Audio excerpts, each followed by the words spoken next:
Assalamualaikum warahmatullahi wabarakatuh. Alhamdulillahirabbil alamin wassalatu wassalamu ala asyrafil anbiya'i wal mursalin habibina nabiyina Muhammadin sallallahu alaihi wa ala alihi wa sahbihi ajma'in. Allahumma 'allimna ma yanfa'una wanfa'na bima 'allamtana wa zidna ilma. Allahumma aslih lana sya'nana kulla wa la takilna ila anfusina tarfata 'ain. Subhanaka la ilma lana illa ma 'allamtana innaka antal alimul hakim. Rabbi shrah li sadri wa yassir li amri wahlul 'uqdatam min lisani yafqahu qawli. Ikhwati fiddin rahimani wa rahimakumullah. Alhamdulillah ya nikmat yang Allah berikan begitu banyak sehingga wajib bagi kita bersyukur atas nikmat yang banyak yang telah Allah karuniakan kepada kita. Salawat serta salam semoga tercurah kepada Nabi kita Muhammad sallallahu alaihi wasallam, juga semoga tercurah kepada keluarganya, para sahabatnya dan umatnya yang mengikuti sunnahnya hingga akhir kelak. Ikhwati fiddin rahimani wa rahimakumullah. Insyaallah kita akan melanjutkan ya pembacaan kitab Jamil Ulum wal Hikam dari Imam Al-Hafiz Ibnu Rajab Al-Hambali rahimahullah taala. Sebagaimana yang sudah disebutkan tadi ya eh, oleh host kita Kang Zai, bahwa kita sudah membahas bab terakhir itu masih hadis kedua ya, dan alhamdulillah kita sudah selesai menjelaskan apa yang disampaikan Ibnu Rajab rahimahullah taala, makna dari pertanyaan malaikat Jibril tentang iman ya, tentang Islam, tentang iman. Adapun pada malam hari ini ya bismillah taala ya, atau waktu pagi hari ya di mana di sana ya, atau waktu sore hari, kita akan melanjutkan makna ihsan yang disampaikan oleh Nabi SAW ya, ketika malaikat Jibril alaihissalam bertanya, fa akhbirni anil Islam, anil ihsan. Qala sallallahu alaihi wasallam, maka Nabi SAW mengatakan al ihsan an ta'budallaha ka'annaka tarahu fa illam takun tarahu fa innahu yaraka. Ihsan adalah engkau beribadah kepada Allah seakan-akan engkau melihat Allah. Fa'ilam takun tarah, kalau engkau tidak mampu menghadirkan keimanan seperti itu, maka masuk pada tahap kedua, fa'innahu yaraka. Yakinilah, imanilah bahwa Allah Subhanahu wa taala sedang melihatmu. Maka ini adalah derajat ihsan, dan ini derajatnya para wali-wali Allah ketika beribadah kepada Allah Subhanahu wa taala. Ya, sehingga mereka merasakan kehadiran Allah. Mereka meyakini bahwa mereka sedang diperhatikan, sedang dilihat, disaksikan oleh Allah Subhanahu wa taala setiap ibadahnya, tidak hanya sholatnya, puasanya, zakatnya, infaknya, silaturahimnya, hajinya, umrohnya. Mereka meyakini bahwa ibadah yang sedang mereka lakukan ini sedang diawasi Allah, sedang disaksikan Allah, sedang dilihat, sedang dicatat, dan sedang apa namanya dilihat oleh Allah Subhanahu wa taala. Mereka meyakini Allah Maha dekat, ya Allah Maha melihat, Allah menyaksikan, dan ini adalah hamba-hamba muhsinin, dan Allah mencintai hamba-hamba yang muhsinin. Wallahu yuhibbul muhsinin, kata Allah. Allah mencintai hamba-hamba yang muhsin tersebut, yaitu hamba-hamba yang berbuat ihsan ya. Baik ihsan maknanya adalah makna muraqabatullah seperti makna hadis ini, atau ihsan maknanya berbuat baik kepada hamba Allah yang lainnya ya, dengan memberikan kebaikan-kebaikan. Kemudian kita akan sebutkan apa yang disampaikan oleh Ibnu Rajab Hambali rahimahullah taala berkaitan dengan hadis ini. Qauluhu fa ilam takun tarahu fa innahu yaraka. Kita masuk makna dari sabda Nabi sallallahu alaihi wasallam, jika engkau tidak mampu menghadirkan seperti melihat Allah, maka yakinilah Allah sedang melihatmu. Kata beliau, qila innahu ta'lilun lil awal. Ya. Tahapan kedua ini merupakan sebab usaha untuk mendapatkan tahapan yang pertama. Jadi ada dua tahapan dalam Islam. Tahapan yang paling utama adalah dia seakan-akan melihat Allah. Tetapi yang harus kita perhatikan ya, bahwa seakan-akan melihat Allah tidak seperti yang diyakini oleh orang-orang sufi ya, atau orang-orang gulat sufi, atau orang-orang yang meyakini hulul ya, atau apa, ittihad, bersatunya Allah atau bergabungnya Allah dengan makhluk, atau orang-orang musyabbiha yang mujassima yang mensifatkan Allah seperti makhluk sehingga dia menghadirkan sosok-sosok tertentu atau apa eh, sosok-sosok yang dia bayangkan, yang dia yakini itu adalah Allah. Dan ini keyakinan yang sesat dan menyesatkan. Tentunya kita tidak seperti itu. Karena Ahlussunnah wal Jamaah meyakini zat Allah Maha ada. Allah Maha besar, Maha agung. Allah berfirman, La tudrikuhul absar wa huwa yudrikul absar wa huwa latiful khabir. Tidak ada satu pandangan pun yang bisa meliputi Allah, yang bisa melihat Allah, apa zat Allah yang nyatanya, nggak ada satu pandangan. Tapi wahwa yudrikul absar, tapi Allah melihat semua pandangan. Wahwa latiful khabir, dia maha lembut, dia maha menyaksikan, maha mengetahui segala sesuatu. Jangankan Allah yang maha besar ya, gunung yang besar saja kita hanya bisa melihat dari sini penampakannya seperti bentuknya. Seperti itu, kalaupun pakai teropong hanya sebagian yang bisa kita lihat. Kita nggak bisa meliputi semua semua apa yang ada di pada gunung tersebut. Itu makhluk dari makhluk Allah yang besar. Apalagi langit. Kita hanya bisa melihat seperti biru ya, seperti putih, seperti awan-awan atau seperti gelap ya, ada bintang-bintang. Hanya itu yang bisa kita lihat. Kita nggak bisa meliputi semua hakikat zat langit itu. Apalagi Allah Subhanahu Wa Taala. Kita nggak akan mampu melihat zat Allah secara real ya. Maksudnya kaifiyah zat Allah secara nyata itu nggak akan mampu karena Allah maha besar, maha agung. Nah, adapun di akhirat Allah Subhanahu Wa Taala akan memberikan kenikmatan kepada orang-orang yang masuk surga melihat wajahnya sebagaimana Nabi Shallallahu Alaihi Wasallam pernah mengabarkan ya dari Jarir bin Abdullah radhiyallahu taala anhu, innakum satarawna rabbakum kama tarawna hadhil qamar. Engkau akan melihat Allah sebagaimana engkau melihat bulan purnama pada malam hari ini. La tudamuna fi ru'yati. Kalian tidak akan berdesak-desakan dalam melihat wajah Allah. Artinya Nabi menyamai melihat bulan bulan apa bulan purnama seperti melihat Allah, bukan menyamai Allah dengan bulan ya. Bulan aja kita nggak bisa melihat meliputi semua hakikat isi bulan tersebut, apalagi Allah subhanahu wa ta'ala yang tidak akan pernah sama dengan makhluknya, yang tidak akan pernah sama dengan sesuatu apapun ya. Maka yang dimaksud seperti melihat Allah, dan ini tahapan yang paling utama dalam beribadah kepada Allah, dia seakan-akan melihat Allah ya dengan apa yang dia imani. Allah memberikan cahaya di dalam hatinya keimanan. Dia meyakini nama-nama Allah, sifat-sifat Allah yang Allah kabarkan di dalam Al-Quran dan di dalam sunnahnya. Sehingga dia merasa, dia meyakini dengan hatinya, dengan imannya ya, yang cahaya yang Allah berikan tersebut di dalam hatinya, bercahaya hatinya seperti melihat Allah subhanahu wa ta'ala ketika dia beribadah. Nah, untuk mencapai derajat ini musyahadah, ini derajat tertinggi, maka dia usahakan dulu pada tahapan kedua, yaitu muraqabah. Dia harus merasa dilihat Allah dulu. Ketika dia sudah mampu meyakini dia sedang dilihat Allah, dia sedang diawasi Allah, dia yakin Allah maha dekat, maka Allah akan memberikan cahaya di dalam hatinya seakan-akan dia melihat Allah Subhanahu wa taala, tapi sekali lagi bukan membayangkan seperti zat tertentu atau sosok tertentu atau benda tertentu, itu semua dinafikan ya, karena Allah Subhanahu wa taala tidak seperti makhluk dan tidak ada yang mengetahui kaifiyah atau hakikat zat Allah Subhanahu wa taala. Beliau mengatakan, kila innahu ta'lilun lil awal. Bahwasanya tahapan kedua ini, yaitu engkau merasa muraqabatullah, merupakan sebab supaya engkau bisa mendapatkan derajat yang pertama, yaitu musyahadah. Derajat engkau seperti menyaksikan atau melihat Allah. Fa'inal abda, kata beliau, idza amara bi muraqabatillahi fil ibadah, واستحضار قربه من عبده حتى كأن العبد يراه فإنه قد يشق ذلك عليه فيستعين على ذلك بإيمانه بأن الله يراه ويطلع على سره وعلى نيته وباطنه وظاهره ولا يخفى عليه شيء من أمره. فإذا حقق هذا المقام سهل عليه الانتقال إلى المقام الثاني وهو دوام التحديق بالبصيرة إلى قرب الله من عبده ومعيته حتى كأنه يراه.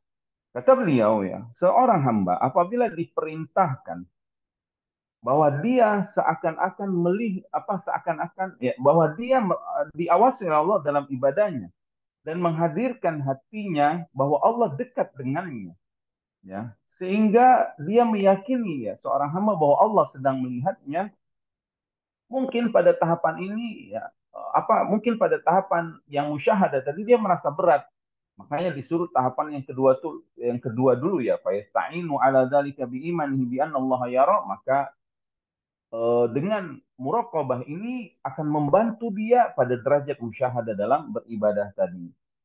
Maka apabila dia haqqaqa hadzal maqam ya, selalu menghadirkan, merasakan setiap ibadah diawasi Allah, Allah Maha dekat, Allah melihatnya, maka dengan makom yang kedua ini sahula alaih intikal ya, akan mudah baginya masuk kepada makom tani, yaitu uh, ka'annahu yaro, seakan-akan dia melihat Allah Subhanahu wa taala.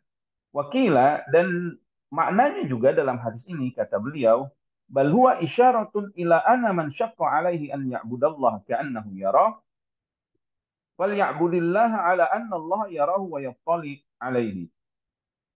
Kalau dia merasa berat saat beribadah, nah ini pasti berat ya, apalagi kita yang sedang dalam perjalanan menuju keriduan Allah ya. Apalagi kita baru hijrah ya, dari bermaksiat misalkan menuju ketaatan, yang menuju ke sunnah Rasulullah SAW. Sungguh derajat ihsan ini memang berat untuk menghadirkan saat ibadah seakan-akan kita melihat Allah. Maka kata beliau, kalau kita seorang hamba berat ya merasakan ini seakan-akan melihat Allah, maka beribadahlah dia seakan-akan Allah melihat dia. Jadi hadirkan dulu, meyakini bahwa dia itu sedang dilihat Allah, sehingga falyastahi min nazarihi ilaihi. Dia pun merasa malu karena sedang dilihat. Kita itu kan kalau dilihat orang malu kita. Nah, seharusnya dilihat Allah lebih malu lagi. Ya. Makanya Allah mencela orang-orang munafik yang bersembunyi di hadapan manusia, padahal mereka nggak bersembunyi di hadapan Allah Subhanahu wa taala. Yastahfuna minan nas, kata Allah, mana yastahfuna minallah. Mereka bersembunyi di hadapan manusia, padahal mereka tidak pernah bersembunyi di hadapan Allah, karena Allah Maha melihat perbuatan mereka, melihat isi hati mereka. Wa huwa ma'ahum idh yubayyitu ma la yarda minal qaul. Padahal Allah bersama mereka, mendengarkan mereka, melihat mereka di malam hari mereka sedang membuat rencana-rencana yang busuk, makar-makar yang jahat terhadap Rasulullah alaihi salatu wassalam. Di hadapan manusia mereka bersembunyi, ya pura-pura baik, pura-pura beriman. Hadapan Allah mereka tidak tersembunyi rahasia mereka. Maka ketika kita merasakan, menghadirkan ya, bahwa Allah sedang mengawasi kita, Allah sedang melihat kita, inilah akan hadir rasa malu kita kepada Allah. Sehingga ibadahnya malu dia kalau tidak menghadirkan kekhusyuannya. Malu kalau kita kalau dilihat itu, mata kita nengok kanan nengok kiri aja malu ya. Eh, Jangankan sholat ya. Kita hadir di majelis ilmu, misalkan di halaqah muhabar ilmu. Lalu saat kita eh, duduk di halaqah ilmu, kita kan melihat ke syekh kita, ke guru kita. Ternyata guru kita ngeliatin kita. Itu kita malu kalau mata kita nengok kanan, nengok kiri ya. Pasti nengok kanan, nengok kiri kita malu. Pasti kita langsung fokus. Ya. Itu baru guru kita yang mulai. Apalagi saat sholat. Ya. Saat sholat, kalau wajah kita, mata kita ke kanan, ke kiri, ini akan hilang kekhusyuannya. Makanya disunahkan ya saat sholat itu diantaranya mengusahakan anggota badan kita ini fokus, tenang, diam ya, pandangan kita fokus ya pada tempat sujud ya, tanpa melihat ke atas, ke kanan, ke kiri, nggak boleh boleh. Nah, kalau fisik kita malu kalau kita tolehkan ke kanan ke kiri saat ibadah karena sedang dilihat Allah, maka begitu juga hati kita nggak boleh kita menoleh ke kanan ke kiri. Pikiran kita jangan menoleh ke sana kemari, ke urusan dunia lah, urusan ya apalagi urusan yang remeh temeh, urusan makanan, pesanan makanan kita atau kunci kendaraan kita di mana, atau tadi kita teringat semua saat sholat. Dan harusnya jangan ke sana, pikiran kita langsung fokus ke bacaan sholat. Hati kita pun fokus kepada Allah Subhanahu wa taala, memahami bacaan-bacaan yang kita sedang sedang apa? Sedang kita lafazkan karena kita sedang berhadapan dengan yang Maha Agung, pencipta kita yang menyuruh kita untuk berdiri sholat cuma 5 menit, 7 menit mungkin ya, nggak lebih dari itu kita ibadah fokus coba di hadapan Allah Subhanahu Wa Taala. Seseorang saja saat upacara bendera, upacara perayaan tertentu, mereka fokus dan mereka siap sikap tegak, sikap fokus, setengah jam mereka kuat, bahkan mungkin Berjam-jam mereka kuat di hadapan makhluknya untuk menghormati makhluk tersebut.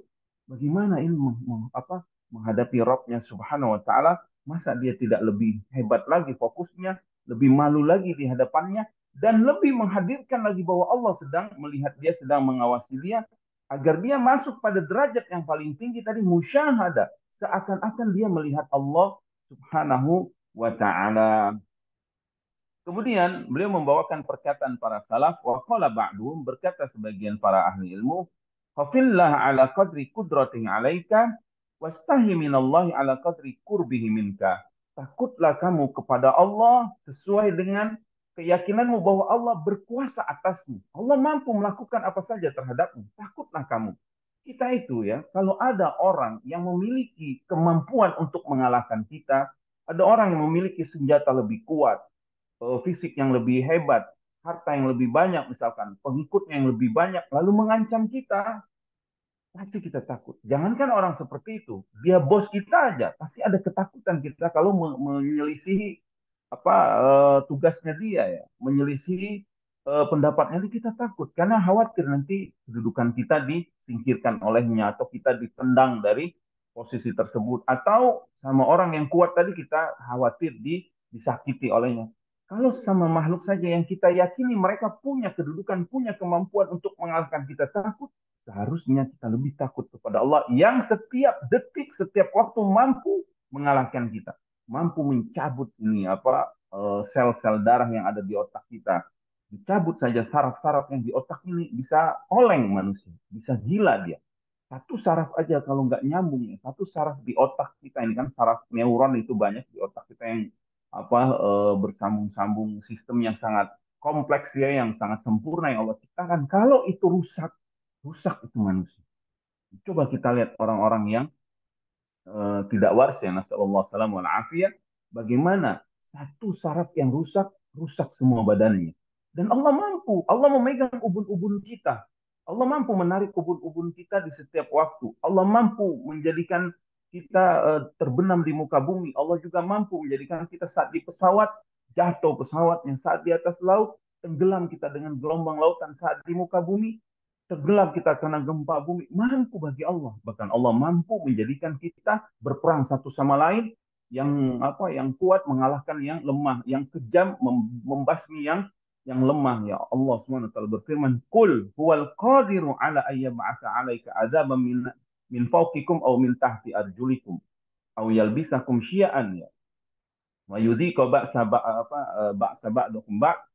Eh, Kemudian kata Allah, katakan dialah yang maha mampu menurunkan azab kepada kalian dari atas kalian atau dari bawah kaki kalian, atau dia juga mampu menjadikan kalian saling berperang, saling merasakan kezoliman satu sama yang lainnya, sehingga terjadi kekacauan. Mampu Allah Subhanahu wa taala melaksanakan itu semua. Kemudian malulah kepada Allah sesuai dengan keyakinanmu dia maha dekat denganmu.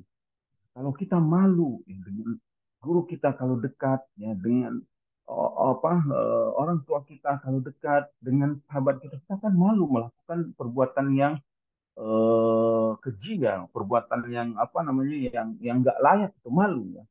Misalkan kita dekat dengan teman kita yang baik, yang soleh, penuntut ilmu, yang dia selalu mengingatkan amar ma'ruf nahi munkar, pasti kita malu kan kalau melihat di HP kita misalkan tontonan-tontonan yang jorok gitu ya, atau yang melalaikan, pasti malu kan. Kalau sama manusia saja yang kita lihat kedudukannya baik itu kita malu, seharusnya terhadap Allah Subhanahu wa taala kita lebih malu lagi ya.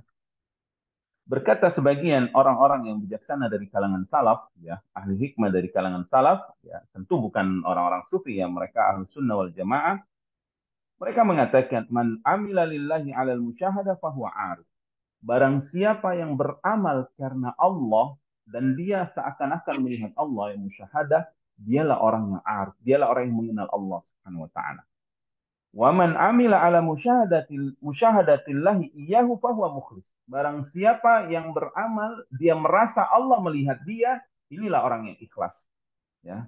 Fa asyarat ilal maqamain alladzaini taqaddama dzikruhuma. Maka para salaf yang menyebutkan ada dua makom seseorang derajat ihsannya itu. Yang pertama makomul ikhlas, yaitu seseorang yang an ya'mal al-'abdu ala istihdari musyahadatillahi iyahu wa tila'ihi alaihi wa qurbihi minhu, yaitu derajat ikhlas di mana saat beribadah dia menghadirkan perasaan Allah sedang menyaksikan dia, meyakini Allah sedang melihat dia, melihat wajahnya yang sedang ruku dan sujud tersebut ya.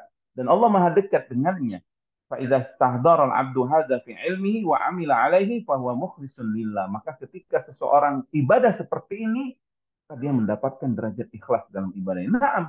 Ya, ketika seseorang ibadahnya merasa yakin Allah yang sedang melihatnya, Allah yang sedang dekat dengannya, maka dia pasti ibadahnya bukan karena Allah yang melihatnya. Kalau orang ria, orang sum'ah, dia ibadahkan karena dilihat orang, karena ingin dipuji orang, karena ingin disanjung orang, karena dilihat oleh orang. Tapi orang yang mukhlis adalah orang yang merasa diawasi Allah Subhanahu wa taala. Maka ketika dia meyakini, menghadirkan ya, bahwasanya Allah Subhanahu wa taala saat ibadah Allah melihat dia, Allah mengawasi dia, dengan perasaan ini yamna'uhu minal iltifati ila ghairillahi wa iradatihi bil amal, akan mencegah dia dari sembarangan atau menoleh kepada selain Allah dalam ibadah, dan akan mencegah dia dari niat-niat yang selain Allah dalam melakukan amalan ya. Adapun makom yang kedua, ini adalah makomul musyahadah, makom orang-orang yang ibadah seakan-akan melihat Allah. Wa huwa an ya'mal al-'abdu ala muqtada musyahadatihi lillahi ta'ala biqalbihi. Yaitu seorang yang beribadah, yang ibadahnya itu konsekuensi atau pengaruh dari dia meyakini dia sedang melihat Allah dengan hatinya ya, dengan cahaya yang ada di dalam hatinya, seakan-akan dia melihat Allah Subhanahu wa taala. Wa huwa an yatanawwaral qalbu bil iman, yang hatinya itu disinari dengan cahaya keimanan. Wa tanqudul basiratu fil irfan hatta yasiral ghaibu kal iyan, sehingga dengan cahaya keimanan yang ada di dalam hatinya tadi, tampaklah basirah, penglihatan hati dengan makrifahnya, makrifatullah ya, dia mengenal Allah, hatta yasiral ghaibu kal iyan, seakan-akan yang gaib itu nyata di hadapannya. Ketika Allah mengabarkan bahwa Allahu Akbar ala kulli syai, Allah maha besar atas segala sesuatu, dari hatinya seakan-akan dia menyaksikan keagungan kebesaran Allah Subhanahu wa taala atas segala segala sesuatu ya. Wa hadza huwa haqiqatu maqamil ihsan al-masyaru ilaihi fi hadis Jibril alaihi salam, wa yatafawatu ahlu hadzal maqam fihi bihasbi quwwati nufudil basair. Dan inilah kata beliau ya rahimallahu taala, derajat ihsan yang ditunjukkan hadis Jibril ini. Dan setiap manusia, setiap orang memang berbeda-beda kekuatan ihsannya dalam ibadah. Karena memang Nabi alaihi salatu wassalam dalam hadis yang diriwayatkan Imam Bukhari Muslim dari Abu Hurairah radhiyallahu ta'ala anhu, hadis tentang syu'abul iman, Nabi SAW mengatakan al-imanu bid'un wa sittuna aw sab'una syu'bah. Iman itu bertingkat-tingkat sampai 60, atau perawi bingung ragu antara 60 atau 70 cabang ya. Jadi iman itu memang Nabi kabarkan bercabang-cabang.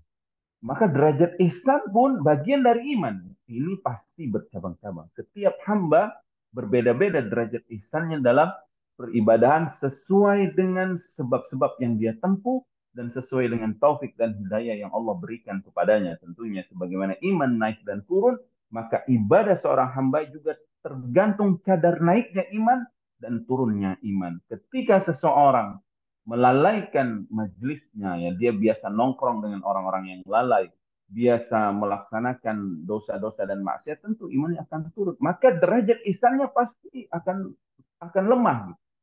Tetapi seseorang yang biasa duduk dengan orang-orang yang senantiasa berzikir kepada Allah, mengingatkan akhirat, mengingatkan akan kematian, mengingatkan akan ibadah kepada Allah Subhanahu wa taala, kemudian dia rajin mentadaburi ayat-ayat Allah, rajin berzikir, berdoa kepada Allah dan melaksanakan ketaatan-ketaatan yang tentu derajat ihsannya Allah akan berikan lebih lebih tinggi lagi daripada orang-orang yang pertama ya.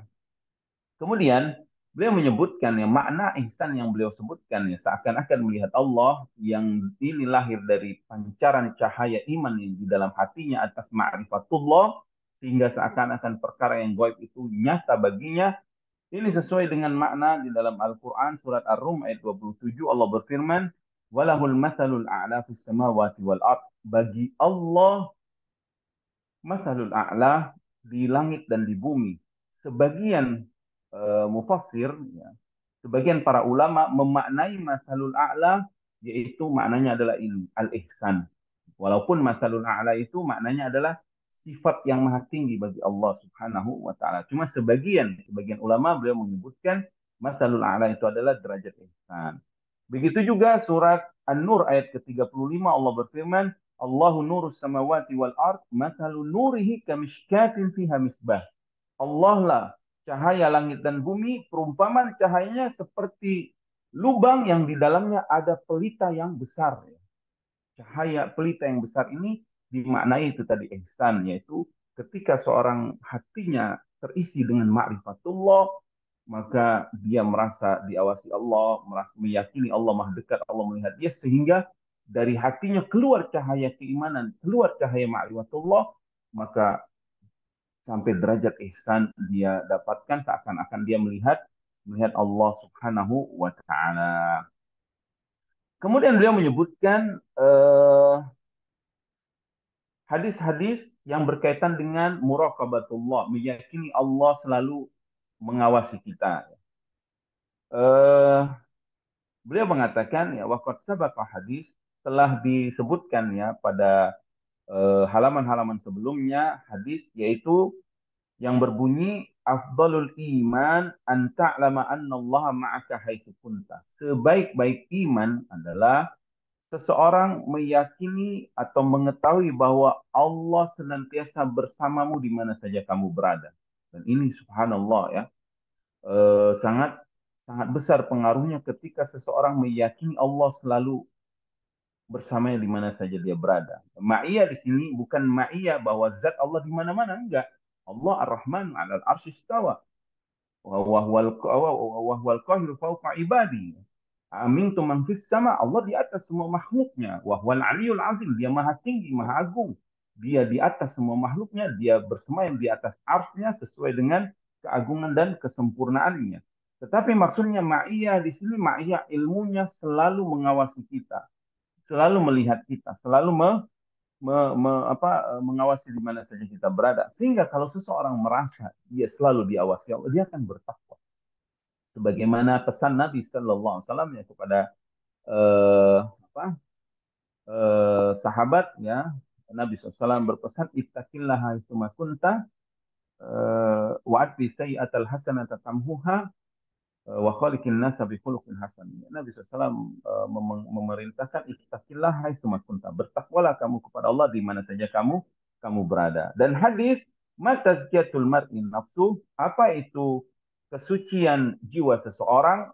Maka qala dijawab an ya'lama anna Allah ma'ahu haitsu kana. Dia mengetahui bahwa Allah senantiasa bersama dia di mana saja dia berada. Maka akan bersihlah jiwa seseorang ketika dia meyakini Allah selalu bersama dia. Karena kalau seseorang selalu meyakini Allah selalu bersama dia akan bertakwa, dia akan semangat ibadahnya, dia akan menjauhi dosa dan maksiat, dan dia akan malu baik saat di keramaian maupun saat sendirian di kamarnya bermaksiat kepada Allah yang selalu melihat dia. Ya. Kemudian dikeluarkan oleh Imam Tabrani dari hadis Abi Umamah dari Nabi SAW. Beliau mengatakan, ya Nabi SAW bersabda, salasatun fi zillillahi yaumal qiyamah, yauma la zilla illa zilluhu. Ada tiga golongan orang yang akan senantiasa dinaungi Allah pada hari kiamat yang tidak ada naungan kecuali naungan Allah. Siapa di antara mereka? Nabi SAW menyebutkan, rajulun haitsu tawajjaha alima annallaha ma'ahu. Seseorang di mana saja dia berada, dia meyakini bahwa Allah sedang bersama dia. Jadi ini saudaraku nih yang di Zoom ini ya, yang sedang ngaji sekarang ini, kita di mana saja kita berada hari ini ya, mau di rumah, mau di kamar, mau di outdoor ya, mau dimanapun yakini Allah sekarang sedang bersama kita melihat kita, mengawasi kita. Kemudian beliau menyebutkan dalil-dalil dari Al-Quran. Wa qad dalla al-Qur'anu ala hadzal ma'na fi mawadi'a muta'addidah. Sungguh Al-Quran telah menunjukkan perkara ini tentang ihsan ini. Tentang apa? Allah selalu mengawasi, Allah selalu bersama kita, Allah melihat kita, Allah mengetahui keadaan kita ya. Banyak sekali ayat-ayat Al-Quran yang menyebutkan hal tersebut. Di antaranya surah Al-Baqarah ayat 186. Allah Subhanahu wa taala berfirman, "Wa idza sa'alaka 'ibadi 'anni fa inni qarib, ujibud da'wata da'i idza da'an." Apabila hambaku bertanya kepadamu Muhammad SAW tentangku, fa inni qarib, maka aku dekat, kata Allah. Allah Maha dekat. Jadi hadirkan bahwa Allah itu dekat, Maha dekat. Saat kita ibadah itu, dia itu dekat dengan kita ya. Subhanahu wa taala. Ujibud da'wat da'i idza da'an. Allah mengabulkan doa orang yang berdoa. Kemudian di dalam surat Al-Hadid ayat keempat Allah berfirman, wa huwa ma'akum aina ma kuntum, dan dia senantiasa bersama kalian di mana saja kalian berada. Dahulu ya waktu kami di pesantren dari SMP SMA itu pimpinan pesantren kami selalu mengingatkan hal ini. Anakku kata dia, Allah bersama kalian di mana saja kalian berada. Itu selalu nasihat yang dia ulang-ulangi kepada kami. Subhanallah, alhamdulillah ya, nasihat tersebut terpatri ya. Semoga Allah SWT senantiasa merahmati dan mengampuni beliau ya, rahimahullah taala. Kemudian di dalam ayat yang lain yaitu surat Mujadalah ayat ke-7 Allah SWT berfirman ya, surat Mujadilah ayat ke-7, Ma yakunu min najwa thalathatin. Tidaklah tiga orang sedang berbicara atau sedang berbisik-bisik, illa huwa rabi'un, melainkan Allah yang keempatnya yang sedang menyaksikan mereka. Wala khamsatin, dan tidaklah lima orang yang berbicara tadi, illa huwa sadisum, melainkan Allah yang keenam melihat mereka, mendengar mereka, mengetahui keadaan mereka. Wala adna min dzalika wala aktsara illa huwa ma'ahum aina makanu. Dan tidak juga lebih banyak jumlahnya, misal 7, 9 atau 10 atau seterusnya, atau adna ya, lebih sedikit ya, walaupun cuma sendiri dia ngobrol, Allah Subhanahu wa taala illa huwa ma'ahum, Allah senantiasa bersama mereka aina makanu, di mana saja mereka berada. Begitu juga di dalam surat Yunus ayat ke-61, Allah Subhanahu wa taala berfirman, "Wa ma takunu fi sya'nin," dan tidaklah engkau dalam suatu keadaan, dalam suatu urusan, "wa ma tatlu minhu min Qur'an," dan tidak juga engkau sedang membaca Al-Qur'an, "wala ta'maluna min amalin," dan tidak juga engkau sedang melakukan suatu pekerjaan atau amalan, "illa kunna 'alaikum syuhuda istufiduna fi," melainkan kami, kata Allah, menjadi saksi atas perbuatan kalian tersebut, atas apa yang sudah kalian lakukan tersebut. Jadi Allah senantiasa menyaksikan, Allah senantiasa melihat, Allah senantiasa memperhatikan kita. Di dalam surat Qaf ayat ke-16 Allah berfirman, "Wa nahnu aqrabu ilaihi min hablil warid," dan kami lebih dekat daripada, kami dekat kepada mereka daripada urat leher, daripada urat leher nadinya itu ya. Oh, lebih dekat. Wa qaluhu wa la yastakhfuna minallahi wa huwa ma'ahum, dan juga firman Allah, dan tidaklah mereka bersembunyi dari Allah yang Allah senantiasa bersama mereka. Surat An-Nisa ayat 100 108. Kemudian ya, beliau rahimahullah taala membawakan hadis-hadis yang sahih yang memotivasi kita untuk menghadirkan kedekatan Allah, untuk menghadirkan di dalam hati kita bahwa Allah Subhanahu wa taala sedang mengawasi kita. Allah sedang melihat kita. Allah sedang memperhatikan kita. Allah sedang melihat dan mengetahui semua keadaan kita. Di antaranya adalah sabda Nabi Shallallahu Alaihi Wasallam, Inna ahadakum idza qama yusalli. Salah seorang kalian ketika dia sedang sholat, yakinilah fa innama yunaji rabbahu. Dia itu sedang bermunajat kepada Rabbnya, sedang berdoa, sedang mengadu, sedang mengeluh ya, di hadapan Rabbnya, bermunajat, beribadah. Au rabbuhu bainahu wa bainal kiblah, atau Rabbnya berada ya, melihat dia ya, bersamanya antara dia dan di antara kiblat tersebut. Begitu juga hadis Nabi Shallallahu Alaihi Wasallam ya, ketika mengingatkan para sahabat yang berzikir dengan keras Maka Nabi SAW mengingatkan mereka, innakum la tad'una asamma wala ghaiban, innakum tad'una sami'an qariba.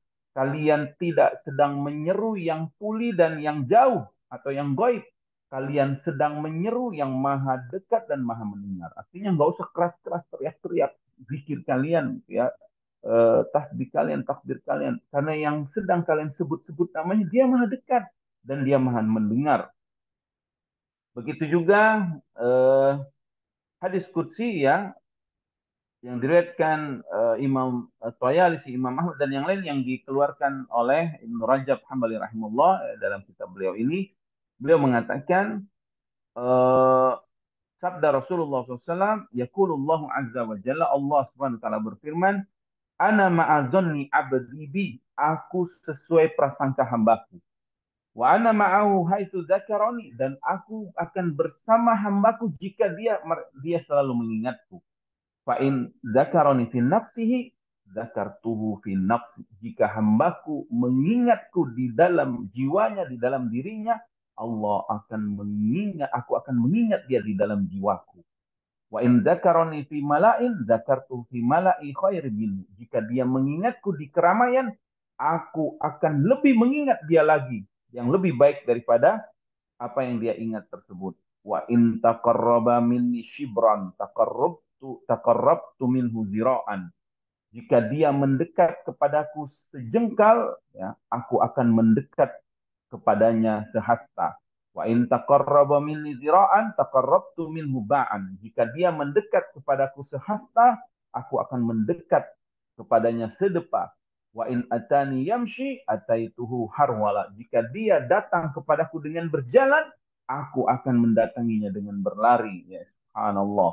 Allah Subhanahu wa taala lebih baik balasannya dan lebih hebat lagi pengawasannya, penglihatannya, pengetahuannya, dan juga perhatiannya kepada hamba-hambanya subhanahu wa ta'ala. Rabbuna Jalla wa ala Ar-Rahman Ar-Rahim Al-Jawadul Karim Al-Hayyu Al-Qayyum, ya, lahul asma'ul husna, subhanallahu Rabbul Alamin, Al-Jalal wal Ikram, Zul Jalal wal Ikram. Kemudian beliau mengatakan, wa man fahima min syai'in min hadhihi nusus tashbihan aw hululan aw ittihadan fa inna ma ata min jahlihi. Kalau dalil-dalil seperti ini, kata beliau, ada yang memahami bahwa menyerupai Allah dengan makhluk seperti akidah hulul atau ittihad, ya, bersatunya Allah dengan makhluk, atau sebagian sifat Allah dimiliki oleh sebagian makhluk, fa inna ma ata min jahli. Tentu ini pemahaman pemahaman atas kebodohan mereka, ya, wasu'u fahmihi anillahi wa rasulihi sallallahu alaihi wasallam, dan buruknya pemahaman mereka tentang Allah dan juga apa yang dimaksud Rasulullah sallallahu alaihi wasallam. Wallahu wa rasuluhu bari'ani min dzalika kullihi, dan Allah berlepas diri, Rasulnya sallallahu alaihi wasallam juga berlepas diri dari keyakinan hulul mereka itu, ya, keyakinan ijtihad.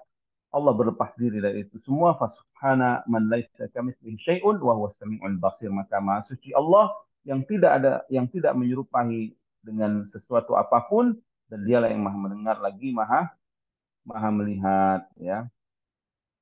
Nah, eh, kita lanjutkan, ya. Mungkin ada beberapa perkataan para salaf yang berkaitan dengan muraqabatullah ini, ya, sebelum kita masuk pada makna tentang pertanyaan malaikat Jibril tentang hari kiamat. Beliau kemudian membawakan perkataan diantaranya Thawr ibn Yazid. Ya, beliau mengatakan, qara'tu fi ba'dil kutub, ya, aku membaca di sebagian kitab, anna Isa alaihi salam qal, bahwa Nabi Isa pernah berkata, ya ma'syarul hawariyin, wahai para hawariyun, yaitu sahabat-sahabat Nabi Isa alaihi salam, kallimullaha katsiran wa kallimun nasa qalilan. Hendaklah kalian banyak berbicara dengan Allah dan sedikitlah kalian berbicara kepada manusia. Lalu mereka bertanya, kaifa nukallimullah katsiran? Ya Isa alaihissalam, bagaimana kami berbicara kepada Allah dengan banyak? Nabi Isa mengatakan, ukhlu bimunajatihi wa khlu bidu'aihi. Hendaklah kalian sering bersendiri, ya, dengan bermunajat kepada Allah, memperbanyaklah munajat kepada Allah, dan bersendirian bermunajat, berdoa kepadanya.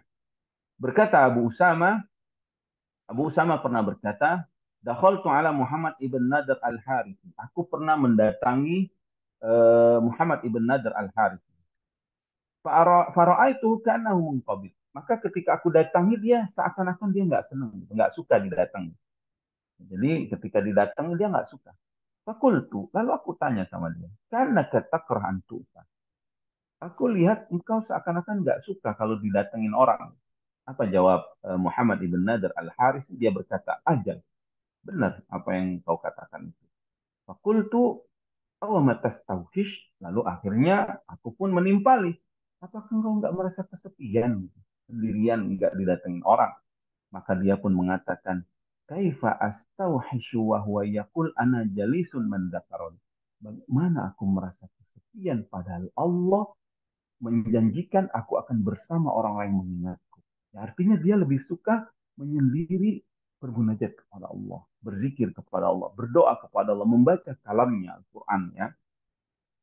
Berkata Al-Ghazwan, inni asabtu rohata qalbi fi mujalasati man ladaihi hajati. Aku merasakan kenikmatan hati ya, kedamaian hati ketika aku duduk sedang duduk bermunajat kepada yang bisa memenuhi semua kebutuhan. Artinya dia merasakan kedamaian jiwa saat dia duduk ya, menyendiri, berzikir, berdoa, mengadukan semua keluhannya, semua kebutuhannya kepada Dia yang bisa memenuhi semua kebutuhannya. Yaitu Allah Subhanahu wa taala As-Samad. Karena Allah As-Samad maknanya yang semua makhluk bergantung kepada Allah Subhanahu wa taala. Maka kita coba ya, sering-seringlah kita itu merenung sendirian, bukan merenung di HP-nya, ngelihat-ngelihat segala macam, tapi merenung kepada Allah, mengadukan semua permasalahan kita, mengadukan semuanya, kemudian bertobat atas semua dosa kita, kemudian membaca kalamnya. Makanya subhanallah ya, Nabi Alaihissalam itu sangat senang ketika datang bulan Ramadan ya, karena di sana ada syariat itikaf. Kenapa Nabi sangat mencintai itikaf? Karena saat itu Nabi terbebas dari berhubungan dengan manusia, fokus ya 24 jamnya hanya berhubungan kepada Allah Subhanahu wa taala. Bahkan Nabi apa itu syadda mi'zaratuh itu mengencangkan sarungnya, maksudnya meninggalkan istri. Saya memang Allah berfirman wala tubasyiruhunna wa antum aakifuna fil masajid. Jangan dekati istri kalian ya, jangan berhubungan dengan mereka saat kalian itikaf di masjid. Kenapa itikaf di masjid ya di 10 akhir Ramadan itu sangat dianjurkan? Karena saat itu seorang hamba ya 10 hari itu dia habiskan berdua-duaan dengan penciptanya Allah Subhanahu wa taala. Maka rasakan ini, hadirkan ini.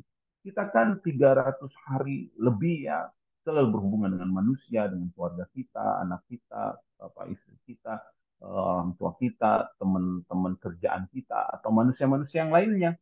Maka coba kita eh, siapkan waktu ya bermunajat kepada Allah Subhanahu wa taala agar kita merasakan kenikmatan yang sesungguhnya saat kita berlezat-lezat dengan Allah Subhanahu wa taala dengan berdoa, menghinakan diri, berzikir, membaca kalamnya Al-Qur'an dan seterusnya. Berkata Muslim bin Yasar, "Ma talazzadal mutalazzidun bimithlil khalwati bimunajatillahi azza wa jalla." Tidaklah ya, orang yang mencari kenikmatan, mendapatkan kenikmatan sejati seperti seseorang yang merasakan kenikmatan berdua-duaan bermunajat kepada Allah Subhanahu wa taala. Maka kelezatan yang paling nikmat yaitu ini. Kelezatan saat kita berdua-duaan dengan Allah Subhanahu wa taala. Berkata Muslim Al-Abid, laulal jamaah, kalau bukan diperintahkan Allah untuk berjamaah, ma kharajtu min babi abadan hatta am. Aku nggak akan keluar dari pintu rumahku sampai aku meninggal. Kalau bukan Allah perintahkan untuk berjamaah, untuk sholat berjamaah di masjid, atau ada kewajiban dakwah, ya itu kan harus berjamaah, atau kewajiban keluarga yang istri. Kalau bukan diperintahkan itu, dia nggak akan keluar dari rumahnya sampai dia meninggal. Saking dia merasakan kenikmatan berdua-duaan dengan Allah, dengan menghadirkan Allah melihatnya, Allah mendengar keluhannya, Allah mendengar doanya, lalu dia membaca kalamnya dan seterusnya. Kemudian dia berkata, "Ma yajidul muti'una lillahi ladzatan fid dunya ahla minal khalwati bi munajati sayyidihim." Tidaklah Seseorang yang mentaati Allah mendapatkan kenikmatan di dunia yang lebih nikmat, lebih manis, lebih indah dibanding orang yang apa? Orang yang berdua-duaan bermunajat kepada sayyidihim, yaitu penciptanya Allah Subhanahu wa taala, ya. Kemudian wala ahsibu lahum fil akhirah min azimi thawab akbaru fi sudurihim wa aladza fi qulubihim minan nazari ilaihi tsumma wusya ilaihi. Dan dia mengatakan, tidaklah aku menyangka, ya, di akhirat nanti pahala yang lebih besar yang akan didapatkan oleh orang-orang di akhirat yang mereka lebih agungkan di dalam hatinya dan lebih dia nikmati di dalam hatinya melebihi, yaitu pahala melihat Allah Subhanahu wa taala. Suma wusya ila wusya alaihi. Kemudian beliau, ya, Muslim ibn Yasar, Muslim al-Abid tadi, ketika menyampaikan ini beliau pun langsung pingsan. Berkata Fudail, tuba limas tau minan nas wa kana Allahu jalisahu. Beruntunglah orang yang melepaskan diri dari manusia. Maksudnya dia bersendirian. Dia menyendiri, tetapi dia duduk bermunajat kepada Allah Subhanahu wa taala. Berkata Zunnun, min alamatil muhibbina lillah an la ya'nasu bisiwah wa la yastawhishu ma'ah. Thumma qala, idza sakana al-qalba hubbullah anisa billah li'anna Allah ajallu fi suduril arifin an yuhibbu siwah. Kata beliau, di antara alamat orang-orang yang saling mencintai karena Allah, yaitu mereka tidaklah merasa tenang kecuali hanya kepada Allah, ya. Tidak merasa tenang dengan selain Allah. Maksudnya hanya kepada Allah. Wala yastawhishu ma'ahu, dan dia tidak merasa kesepian saat mereka bersama Allah Subhanahu wa taala. Kemudian dia mengatakan, apabila hati ini tenang dengan kecintaan kepada Allah, dia akan merasa damai, merasa indah, merasa senang, merasa tenang, ya, hiburan hatinya yaitu hanya dengan Allah Subhanahu wa taala.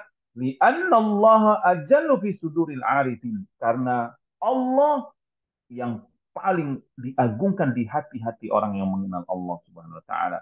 An yuhibbu siwa, daripada mereka mencintai selain selain Allah Subhanahu wa taala. Kemudian beliau mengatakan, wa kalamul qauli fi hadzal bab yatulu dzikruhu jiddan. Dan perkataan atau perkataan para ulama dalam bab ini tentang indahnya, nikmatnya mereka bermunajat kepada Allah, ya, merasa diawasi Allah, atau tentang kalimat ihsan ini sangat panjang, ya, sehingga cukup beliau sebutkan dari beberapa riwayat tadi Al-Quran, hadis, dan juga perkataan para salaf. Fima dzakarna kifayatun insyaallah taala. Nas'alullah al-karim rabbal arsyil azim an yanfa'ana bima 'allamana wa an yazidana ilman wa tawfiqan وتوفيقا وأن يصلح لنا شأننا كله ولا يكلنا إلى أنفسنا طرفة عين. اللهم إنا نسألك علما نافعا ورزقا طيبا وعملا متقبلا ونسألك الهدى والتقى والعفة والغنى ونسألك قلبا سليما ولسانا صادقا ونسألك الجنة. وصلى الله على نبينا محمد وعلى آله وصحبه وسلم وآخر دعوانا الحمد لله رب العالمين. نعم تفضل. Baik, Masya Allah, terima kasih sekolah Jazakallahu khairan kepada Ustazuna Faisal Miftah Fizullah Ta'ala yang telah mensyarahkan, menjelaskan eh, dari kitab eh, dari kitab karya Syekh Imam Al-Hafiz Ibnu Rajab Al-Hambali ini.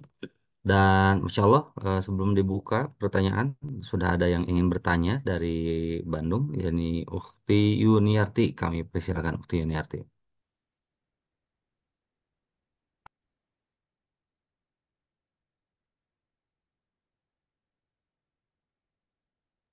نعم.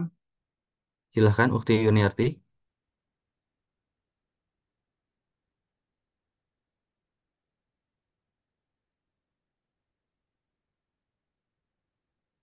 Baik, pada jemaah yang ingin bertanya, kami persilahkan pertanyaannya dapat disampaikan melalui chat box ataupun juga dapat disampaikan secara interaktif dengan mengklik tombol raise hand. Setelah itu oleh panitia akan dibantu untuk dibuka atau di unmute mikrofonnya. Lalu kemudian kami persilahkan kepada jemaah yang ingin bertanya untuk langsung menyampaikan pertanyaannya. Silakan Ukti Yuniarti dari Bandung yang sudah raise hand untuk menyampaikan pertanyaannya. Kami persilahkan.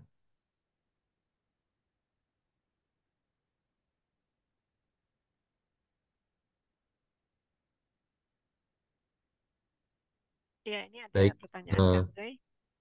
ya silakan Umi Ambar. Ya, jazakumullahu khairan.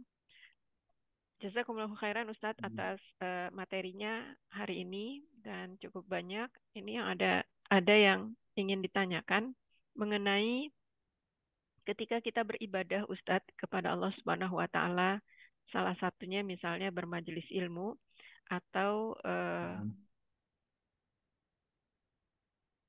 mempelajari materi-materi bersendirian, ketika sudah belajar pelan-pelan, ternyata banyak teman sepergaulan yang tidak sefaham. Saya memahami bahwa itu disebabkan memang sulit untuk membaca buku atau kajian dengan kitab. Sehingga lama-kelamaan akhirnya saya merasa sendirian, Ustadz. Dan kalaupun saya datang ke majelis-majelis yang biasanya dulu saya datang, sepertinya saya merasa kesepian. Seperti yang tadi salah satu sahabat yang Ustadz contohkan. Bagaimana mengatasi perasaan atau merasa yang seperti ini, Ustadz? Jazakumullahu khairan atas nasihat Ustadz. Nah, sebagaimana yang disebutkan tadi ya, yaitu Muhammad ibn Nadhr al-Harith ketika dia ditanya ama mata taufish, apa engkau tidak merasa kesepian? Dia mengatakan kaifa astaufish wa huwa yaqulu ana jalisun man yatarani. Bagaimana aku kesepian padahal Allah akan bersamaku saat aku mengingatnya. Jadi eh, pahami lagi dengan benar ya, dengan kuat, dengan yakin dan dengan keimanan ya, dengan ilmu yang benar bahwa Allah Subhanahu wa taala senantiasa bersama. Sehingga kita nggak akan merasa kesepian. Ya, ya nah, kita ada saat-saat bersama, ada saat-saat bersama orang, tapi kita juga ada waktu-waktu yang harus kita sisakan untuk bersama dengan Allah. Kalau ternyata waktu kita banyak sendiri, ya, maka ini harusnya kita manfaatkan lebih banyak lagi untuk berpikir kepada Allah, untuk mengingatnya, untuk membaca Al-Qur'annya. Ini kita nggak akan merasa kesepian. Ya. Apabila kita merasa kesepian, maka inilah syaitan akan masuk. Maka syaitan akan mempermainkan hatinya. Karena dia apalagi dia lalai dari kepada Allah, apalagi masuk perkataan-perkataan orang, ya, sehingga dia nanti dibawa oleh syaitan ya naudzubillah dari maka banyak-banyaklah berdoa kepada Allah, banyak berzikir dan manfaatkan waktu-waktu kesendirian kita itu dengan banyak membaca Al-Quran, mentadaburi ayat Allah, insya Allah kita nggak akan masuk. Ya. Karena tidak ada tempat di dunia ini melainkan Allah selalu bersama kita. Sehingga kita nggak akan pernah kesepian. Apalagi kita tingkatkan keimanan kita kepada para malaikatnya. Oh, malaikat Allah itu banyak loh kita yang Allah utus kepada kita. Malaikat Allah itu banyak, kemudian juga yang ada yang mencatat, ada yang mengawasi, ada yang datang setiap pagi, ada yang datang setiap asar dan subuh, dan seterusnya ya. Itu baru dari satu makhluk dari makhluk-makhluk Allah Subhanahu wa taala. Maka kita nggak akan kesepian apabila kita berzikir dan berdoa dan bermunajat dan memahami menghadirkan hati kita di dalam hati ini bahwa Allah senantiasa bersama kita, Allah senantiasa peduli dan dekat dengan kita subhanahu wa taala. Nah, Allah taala. Ya Ustadz, pertanyaan yang selanjutnya Ustadz. Assalamualaikum warahmatullahi wabarakatuh. Ustadz, Waalaikumsalam warahmatullahi keseringannya saya dapat rasa malas atau futur yang berkesinambungan Ustadz. Sehingga terkadang saya tidak hadir di majelis, besoknya tidak hadir dan tidak hadir lagi. Kemudian untuk memulainya kembali berat sekali dan ketika sudah diniatkan pun ternyata ada saja halangan dan halangannya.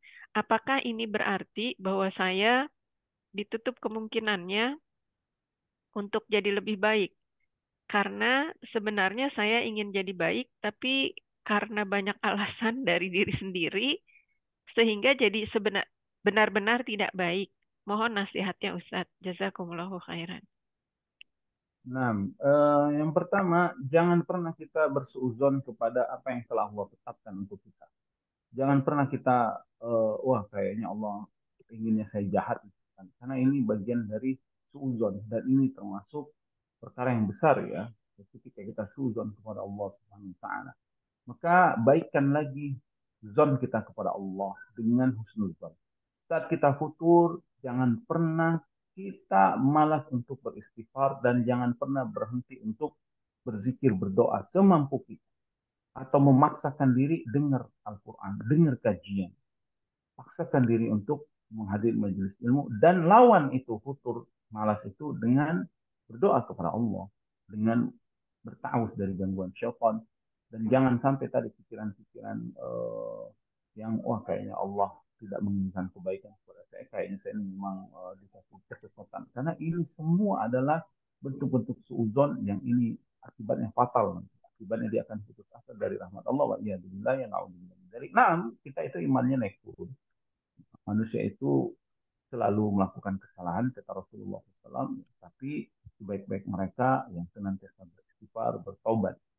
Ya, dan kita tidak lepas dari ya rasa malas, ya rasa ini itu memang sifat kita, tapi bukan berarti ya kita tidak diberikan kekuatan oleh Allah Subhanahu wa taala dan hidayah untuk lebih baik lagi. Maka perbaiki persangka kita kepada Allah. Sekarang kita balikkan. Oh, mungkin hikmahnya agar saya ibadah itu semakin manis gitu, semakin takut sama Allah karena banyak dosa yang pernah saya lakukan, banyak kelalaian yang saya tinggalkan sehingga saya benar-benar saat doa, saat sujud itu takut atas kesalahan dan dosa saya. Seperti yang dilakukan Nabi Adam alaihissalam. Ketika Nabi Adam alaihissalam belum bersalah, itu perasaan takutnya kepada Allah atas dosanya itu nggak ada. Dia merasa mulia langsung. Tapi ketika dia merasa bersalah, dia langsung berdoa, diberikan kalimat taubat dan meyakini Allah memberikan taubat dan dia menghinakan diri. Nah, kalau mau ya hadirkan rasa ini. Jadi saat kita putus langsung malas, kita hadirkan ya Allah, uh, Engkau ingin aku beribadah, Engkau ingin aku banyak beristighfar, banyak bertobat sehingga aku banyak kesalahan. Ini dia bersegera bertobat. Jadi walaupun kita sedang dalam putus, jangan berhenti berzikir, jangan berhenti berdoa, jangan berhenti melakukan kebaikan-kebaikan termasuk menghadiri majelis ilmu, jangan enggan sama sekali. Hadiri, ya, hadiri, datang, dengarkan, baca Al-Quran. Walaupun sedang putus, jangan kita malas untuk membuka Al-Quran. Buka Al-Quran atau dengarkan nasihat-nasihat dari guru-guru kita. Karena bisa jadi satu ayat Al-Quran itu dengan niat yang jujur tadi, lalu Allah memberikan taufik kita menjadi berubah ya, dan kita menjadi lebih lebih baik lagi dari keadaan sebelumnya, dan kita pun lebih baik dengan mengakui kelemahan, kesalahan dan kezaliman yang pernah kita lakukan sehingga ubudiyah kita kepada Allah itu hidup itu ruhnya, yaitu merasa hina di hadapan Allah, merasa takut atas dosa-dosa yang pernah dilakukan, dan juga ada harapan yang tinggi agar Allah ampuni, agar Allah rahmati, tidak putus asa dari rahmat Allah, dan timbullah husnudzon ya kepada Allah Subhanahu wa taala, sehingga mudah-mudahan nanti kita ditetapkan di atas hidayah ini istiqomah sampai kita wafat dalam keadaan khotimah, yaitu di atas Islam dan di atas sunnah Rasulullah SAW. Mungkin ini yang bisa kami sampaikan ya. Ya. Mohon maaf Iya atas Ustadz. segala Boleh satu lagi kekurangan. Ustadz? Nah, padahal satu lagi terakhir. Iya Ustadz. Assalamualaikum warahmatullahi wabarakatuh. Ustadz mohon nasihatnya. Waalaikumsalam. Ketika zaman dahulu, zaman masih muda atau masih kecil, saya pernah mencuri-curi kecil Ustadz. Dan saya tahu itu dosa. Kemudian bila kita bertemu teman yang sudah tua-tua juga Ustadz, dia Nah, mengucapkan seperti ini Ustadz. Kamu dulu tukang mencuri ya.